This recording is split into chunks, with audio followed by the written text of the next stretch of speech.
நிமிஷா பிரியா அப்படிங்கிறவங்க கேரள மாநிலத்தை சேர்ந்த ஒரு சிவிலியர். அவங்க நர்ஸ் ட்ரைனிங் முடிச்சுட்டு குடும்ப கஷ்டத்துக்காக ஏமன் நாட்டுக்கு வேலைக்கு போறாங்க. திருமணம் பண்ணலாம்னு சொல்லிட்டு திருப்பி கேரளாவுக்கு வராங்க. கேரளாவுக்கு வந்து தாமஸ் அப்படிங்கிறவரை கல்யாணம் பண்ணிக்கிறாங்க. கல்யாணம் பண்ணிட்டு அவரை அழைச்சிக்கிட்டு ஏமனுக்கு போயிடுறாங்க. நிமிஷா பிரியாவோட சம்பளத்தை வச்சுதான் கணவர் குழந்தை எல்லாத்தையும் பார்க்க வேண்டிய சூழ்நிலை இருக்கனால சமாளிக்க முடியல. உடனே என்ன பண்றாங்க, தனது கணவர் தாமஸ் மற்றும் இந்த பெண் குழந்தைய கேரளாவுக்கு அனுப்பிச்சிடுறாங்க. மத்தியூ அப்படிங்கிறவரு அறிமுகமாகறாருன்னா அவரோட மனைவிக்கு பிரசவம் பார்க்கறதுக்காக ஒரு ஹாஸ்பிட்டல் அட்மிட் பண்றாங்க. அந்த ஹாஸ்பிட்டல்ல இந்த நர்ஸ் வேலை செய்யறாங்க. வேலை செய்யறப்போ பிரசவம் இவங்க தான் பார்க்குறாங்க. அதன் மூலமா அவரோட அந்த லேடியோட கணவர் மத்தியூ கூட உங்களுக்கு பழக்கமா இருக்கும்.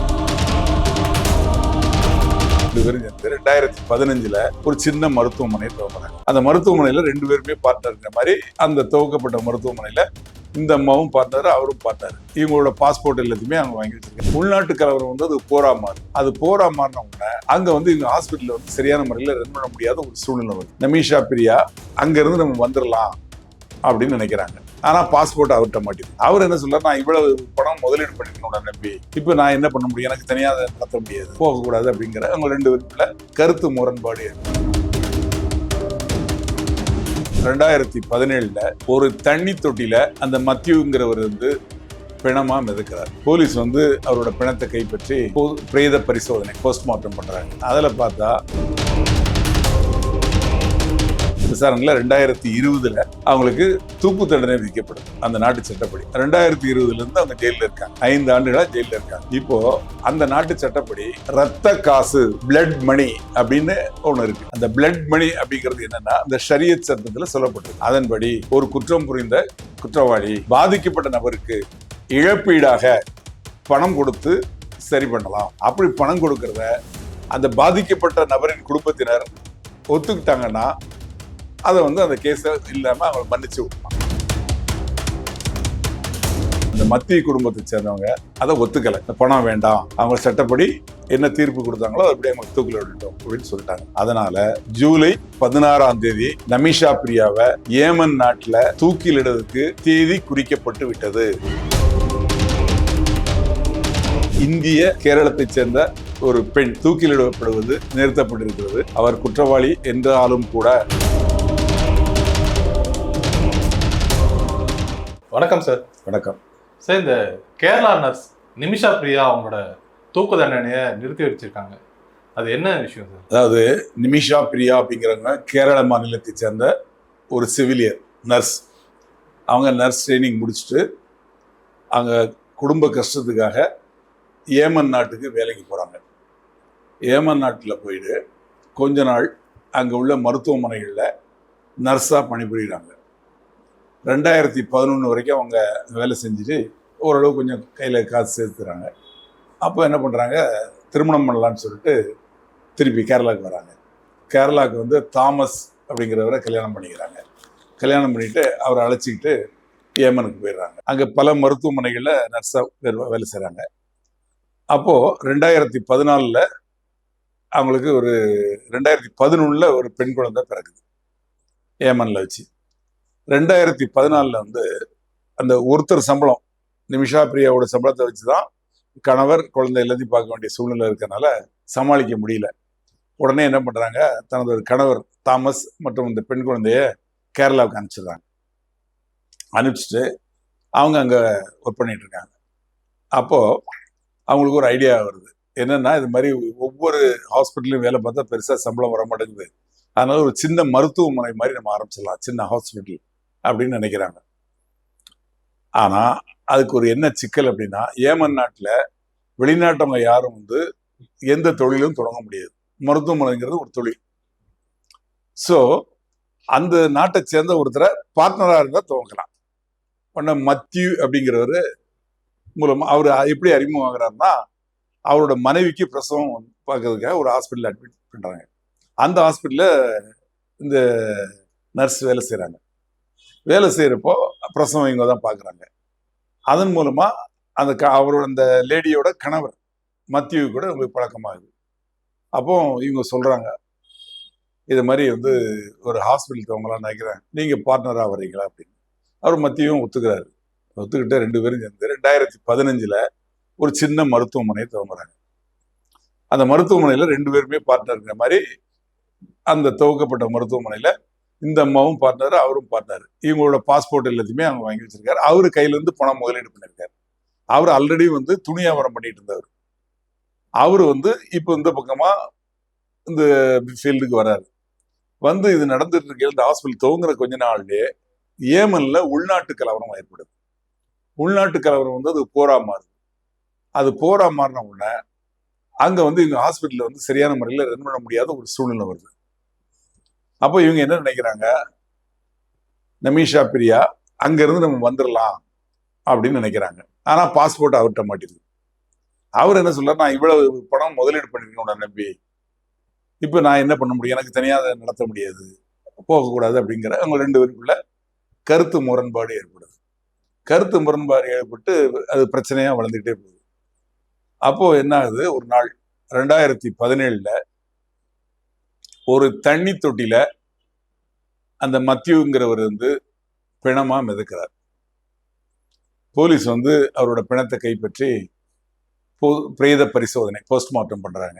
அதுல பார்த்தா அவருக்கு ஓவர் டோஸா மயக்க மருந்து செலுத்தப்பட்டிருக்கு. அப்போ அவர் கூட இருந்தது இந்த அம்மா தான். உடனே இவங்களை தேடுறாங்க. இவங்க வந்து சவுதி அரேபியா, ஏமன் அந்த பார்டர்ல எஸ்கேப் ஆகி போற சமயத்துல இவங்களை பிடிச்சிடறாங்க. பிடிச்சி இவங்களை கேட்குறாங்க, ஏன் இந்த மாதிரி பண்ணீங்க அப்படின்னு. அது 2 குற்றம். ஒன்று, அவரை அளவுக்கு அதிகமா வந்து மயக்க மருந்து கொடுத்தது, அதனால அவர் இறந்து போனது. இன்னொன்னு, அவரோட பாடியை மறைக்கணுங்கிறதுக்காக தண்ணி தொட்டியில கொண்டு போட்டது, கொலையை மறைக்கிறதுக்காக. இந்த 2 குற்றங்கள்ல இந்த அம்மாவை அரெஸ்ட் பண்ணி கேட்கறாங்க. அப்போ அவங்க சொல்றாங்க, என்னோட பாஸ்போர்ட் வேணுங்கிறதுக்காக அவர் மயக்க நிலையில போறதுக்காக மயக்க மருந்து கொடுத்தா அது ஓவர் டோஸ் ஆயிடுச்சு, அதனால இறந்து போயிட்டாரு. இறந்து போனதுக்கு அப்புறம் என்ன பண்ணணும்னு எனக்கு தெரியல, அதனால அந்த பாடியை மறைக்கிறதுக்காக அங்க வந்து தண்ணி தொட்டியில கொண்டு போட்டுட்டு நான் எஸ்கேப் ஆக பார்த்தேன் அப்படின்னு சொல்றாங்க. அப்புறம் இந்த விஷயம் அந்த கோர்ட்ல வந்து அந்த நாட்டு விசாரணை இதுல நடக்குது. விசாரணையில 2020 அவங்களுக்கு தூக்கு தண்டனை விதிக்கப்படுது அந்த நாட்டு சட்டப்படி. அந்த நாட்டுல வந்து ஷரியத் சட்டம் அப்படின்னு இஸ்லாமிய சட்டம் அமல்ல இருக்குது. அதன்படி அவருக்கு, அந்த அம்மாவுக்கு வந்து தூக்கு தண்டனை விதிக்கப்படுது. உடனே இவங்க வந்து அப்பீல் பண்றாங்க. அப்பீல் பண்ணி இந்த வழக்கு வந்து அவங்க நாட்டு சுப்ரீம் கோர்ட்டுக்கு போகுது. சுப்ரீம் கோர்ட் என்ன பண்ணிடுறாங்க, இந்த தீர்ப்பை கன்ஃபார்ம் பண்ணிடுறாங்க. அவங்களுக்கு விதிக்கப்பட்ட மரண தண்டனையை உறுதி செஞ்சிடறாங்க. வேற வழியே கிடையாது. அவங்க அங்க ஜெயிலில் அடைக்கப்படுறாங்க. 2020 இருந்து அவங்க ஜெயிலில் இருக்காங்க. 5 ஆண்டுகளா ஜெயிலில் இருக்காங்க. 2017 கைது செய்யப்பட்டாங்க. விசாரணை முடிஞ்சு குற்றவாளியின் தீர்ப்பு 2020 வருது. ஆக 2017 இருந்தே தொடர்ந்து ஜெயிலில் தான் இருக்காங்க. இப்போ அந்த நாட்டு சட்டப்படி ரத்த காசு, பிளட் மணி அப்படின்னு ஒண்ணு இருக்கு. அந்த பிளட் மணி அப்படிங்கிறது என்னன்னா, அந்த ஷரியத் சட்டத்துல சொல்லப்பட்டிருக்கு. அதன்படி ஒரு குற்றம் புரிந்த குற்றவாளி என்று நிரூபிக்கப்பட்டவர் பாதிக்கப்பட்ட நபருக்கு இழப்பீடாக பணம் கொடுத்து சரி பண்ணலாம். அப்படி பணம் கொடுக்கறத அந்த பாதிக்கப்பட்ட நபரின் குடும்பத்தினர் ஒத்துக்கிட்டாங்கன்னா அதை வந்து அந்த கேஸ இல்லாம அவங்களை மன்னிச்சு விட்டுலாம். அவங்க மன்னிச்சு விட்டுலாம்னு சொல்லி அரசாங்கத்துக்கு சொன்னாங்கன்னா அரசாங்கம் அவங்கள மன்னிச்சு விட்டுரும். கோர்ட்டு மூலமாகவும் போய் மன்னிப்பு வாங்கிக்கலாம். ஆனா அதுக்கு அவங்க ஒத்துக்கணும்னா பிளட் மணி கொடுக்கணும் அப்படின்னு. அதன்படி இந்த நமீஷா பிரியா அவங்க குடும்பத்தார் எல்லாம் சேர்ந்து, சொந்தக்காரங்க எல்லாம் சேர்ந்து பணம் ரெடி பண்ணி கிட்டத்தட்ட 8.5 கோடி ரூபாய் அவங்களுக்கு கொடுக்கணும்னு ஒத்துக்கிறாங்க. ஆனா அந்த மத்திய குடும்பத்தை சேர்ந்தவங்க அதை ஒத்துக்கலை. இந்த பணம் வேண்டாம், அவங்க சட்டப்படி என்ன தீர்ப்பு கொடுத்தாங்களோ அப்படி அவங்க தூக்கில் விட்டுட்டோம் அப்படின்னு சொல்லிட்டாங்க. அதனால ஜூலை 16 நமீஷா பிரியாவை ஏமன் நாட்டுல தூக்கிலிடுறதுக்கு தேதி குறிக்கப்பட்டு விட்டது.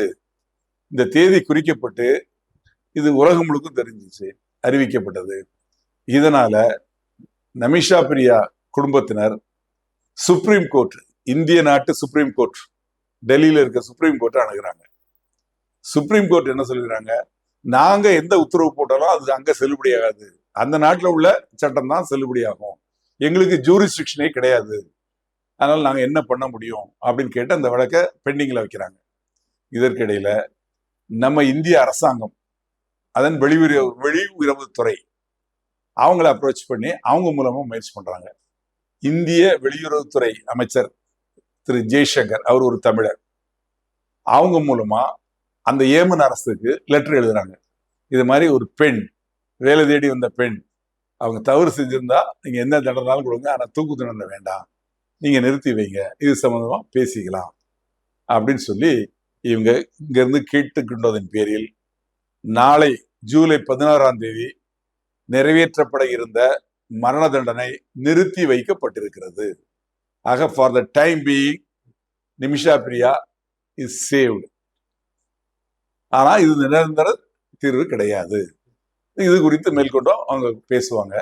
பேசி அந்த அரசுகிட்ட பேசி நம்ம அரசும் பேசி ஒரு முடிவுக்கு விரைவில் வருவாங்க. ஒரு இந்திய கேரளத்தை சேர்ந்த ஒரு பெண் தூக்கிலிடப்படுவது நிறுத்தப்பட்டிருக்கிறது. அவர் குற்றவாளி என்றாலும் கூட தூக்கு தண்டனை தேவையா அப்படிங்கிறதுக்காக அதை நிறுத்தி கேட்டிருக்காங்க. இது விசாரிச்சு பேசி முடிச்சு 2 நாளும் சேர்ந்து ஒரு முடிவுக்கு வருவாங்க. அதுவரை இது பெண்டிங்ல இருக்கும். எவ்வளவு நாள் இது பெண்டிங் அப்படின்னு சொல்லப்படவில்லை. இதுல இருந்து என்ன சொல்லுதுன்னா, நேயர்களே, நாம் இந்தியாவில் உலகத்திலே அதிக ஜனத்தொகை உள்ள நாடு. நாம் வேலை தேடி வெளிநாடுகளுக்கு போறோம்.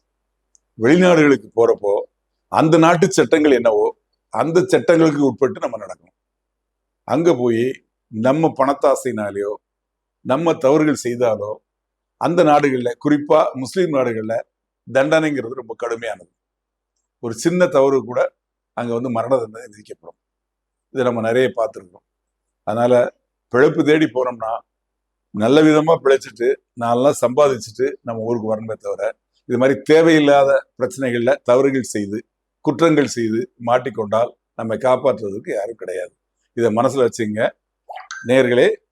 உங்கள் நண்பர்களுக்கும் உங்கள் உறவினர்களுக்கும் வெளிநாட்டில் இருக்கக்கூடிய உங்களுக்கு தெரிந்தவர்களுக்கும் இதை சொல்லுங்கள். எல்லோரும் இதை மனசில் வைத்துக் கொள்ளுங்கள். நன்றி, வணக்கம்.